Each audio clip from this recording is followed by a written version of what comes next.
आज मैंने जब श्रीमद् भागवत गीता चौथे अध्याय का पहला श्लोक पढ़ा तो उसमें एक एग्जाम्पल दिया हुआ था और ये एग्जाम्पल इतना क्लियर और सटीक था कि मानो कि कर्म योग का पूरा सार इसमें दिया हुआ है।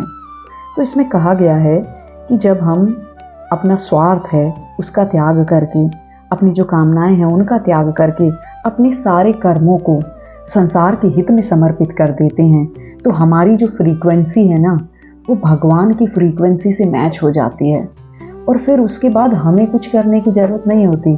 ऐसा लगता है कि हम कर रहे हैं लेकिन वो जो भगवान की शक्ति है वो हमसे काम करा रही होती है।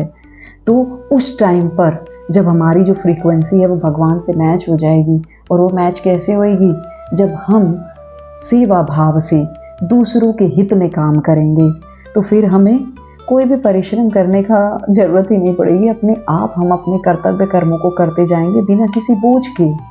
अब यहाँ पर क्वेश्चन ये उठता है कि ये जो फ्रीक्वेंसी है, ये जो सेवा है, ये करें कैसे, कैसे पता चले?